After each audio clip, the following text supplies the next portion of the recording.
नमस्कार दोस्तों, आप सभी का स्वागत और अभिनंदन।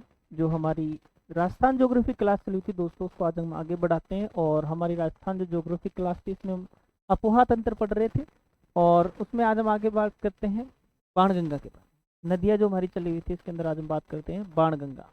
जैसे आपको स्क्रीन पर दिख रहा है, अर्जुन की गंगा भी इसे कहते हैं। क्या कहते हैं? अर्जुन की गंगा। देखिए, बाण गंगा यानी ऐसी किंवदंती है, ऐसी कथा है कि जब पांडव अज्ञातवास में घूम रहे थे तो उस समय कुंती को प्यास लगी और उन्होंने पानी के लिए कहा, तो भीम ने लात मारी कि पानी निकाल दिया था। तो भीमताल आज भी बैराठ में बनी हुई है, वहीं के उसी के पास बैराठ में ही बीजक की पहाड़ियाँ, जहाँ से ये नदी निकलती है। ठीक है, पास में भीमताल बनी हुई है। जब भीम ने माना जाता है कि भीम ने लात मार के पानी निकाल दिया था, तो वही पैर लग गया तो पानी पीने योग्य नहीं रहा। तो फिर अर्जुन ने क्या करा, बाण चलाकर गंगा को निकाला, पानी निकाला था। तो वो उस नाम से ही प्रसिद्ध हो गई बाण गंगा, और अर्जुन की गंगा इसे कहते हैं। ठीक है, जब हम बात करें इसके उद्गम स्थान की दोस्तों, तो देखिए बाणगंगा, इसका उद्गम जो है बैराठ की पहाड़ियाँ, बैराठ की पहाड़ियाँ कोटपुतली बहरोड से। कहाँ? कोटपुतली बहरोड। ठीक है, यहाँ से इसका उद्गम होता है, और इसके उपनाम अर्जुन की गंगा। अर्जुन की गंगा क्यों कहते हैं अभी बताया, महाभारत कालीन कथा जुड़ी हुई है इससे। अर्जुन के बाण से नदी निकली थी, इसलिए इसे क्या कहते हैं? अर्जुन की गंगा कहते हैं।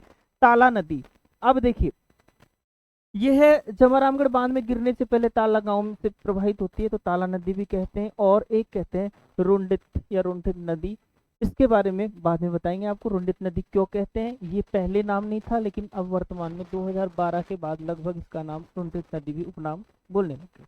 ठीक है, प्रवाह इसका ये कहाँ कहाँ पर प्रवाहित होती है, तो देखो दोस्तों, ये कोटपुतली बहरोड। अब ध्यान रखना दोस्तों, पहले ये जयपुर से निकलती थी, विराट जयपुर में ही आता था। अब ये कोटपुतली बहरोड में आने लग गया है, नया जिला जैसे ही बना है। तो कोटपुतली बहरोड के बाद जयपुर ग्रामीण, जमारामगढ़ बांध जहाँ बना हुआ है। ठीक है, जयपुर ग्रामीण, और उसके बाद में दौसा, और दौसा के बाद में भरतपुर, और भरतपुर के बाद में ये आगरा में यूपी में चले जाती थी। और वहीं उसके पास में आगरा के पास फतेहाबाद में, वहां जाकर किसमें मिल जाती थी? यमुना में मिल जाती थी। लेकिन अब ये नहीं मिल पाती है। ठीक है, सभ्यता की बात करें तो इसके किनारे पर एक सभ्यता, बैराठ सभ्यता बसी हुई है दोस्तों। सभ्यता का नाम क्या है? बैराठ सभ्यता है। ठीक है, अब आगे बात करें तो देखिए, सहायक नदी, इसकी सहायक नदी है गुमटी नला, सूरी नदी और पलासन।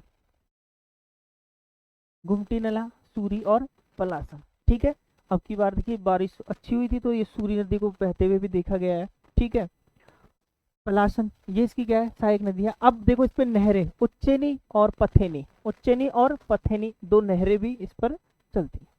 बांध की बात करें तो जमारामगढ़ बांध, जो वर्तमान में जयपुर ग्रामीण के अंतर्गत आता है, पहले जयपुर में ही था। और अब जो बीसलपुर बांध से जयपुर शहर की प्यास बुझाई जाती है दोस्तों, पहले जमारामगढ़ बांध से ही जयपुर को पानी की सप्लाई की जाती थी। वर्तमान में इस बांध में पानी नहीं होने की वजह से बीसलपुर बांध से जयपुर को पानी की सप्लाई की जाती है। ये कहाँ पर है? जयपुर ग्रामीण में है, जमारामगढ़। ठीक है, उसके बाद बात करें तो एक बांध और बना है, लालपुर बांध, ये भरतपुर के अंतर्गत है।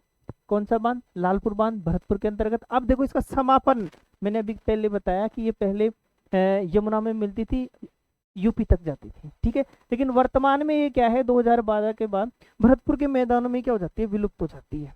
कहाँ पर? भरतपुर के मैदानों में विलुप्त हो जाती है। जब कोई नदी अपनी मुख्य नदी में, जब उसकी, जैसे मान लीजिए सहायक नदी है और वो मुख्य नदी में मिलने से पहले ही समाप्त हो जाए, तो उसे रुंडित नदी कहते हैं। क्या कहते हैं? रुंडित नदी कहते हैं। यही कारण इसका नाम रुंडित पड़ा। ठीक है, यानी अगर हम चर्चा करें तो देखिए, मुख्य नदी में मिलने से पहले ही समाप्त होने वाली नदी को रुंडित नदी कहते हैं। और इसे 2012 में ये संज्ञा दे दी गई थी। कब दी गई थी? 2012 में दे दी गई थी।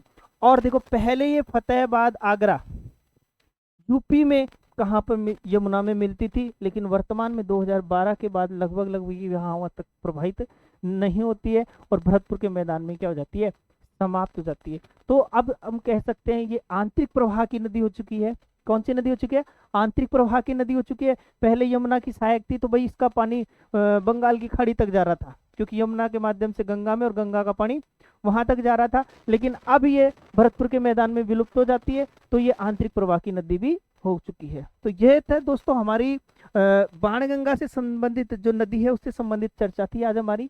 ठीक है, अर्जुन की गंगा, ठीक है, ताला नदी बोलते हैं इसको और रुंडित नदी भी कहते हैं। तो ये थी हमारी बाणगंगा नदी से संबंधित बात। नेक्स्ट क्लास में अगली नदी के साथ प्रस्तुत होंगे। धन्यवाद दोस्तों।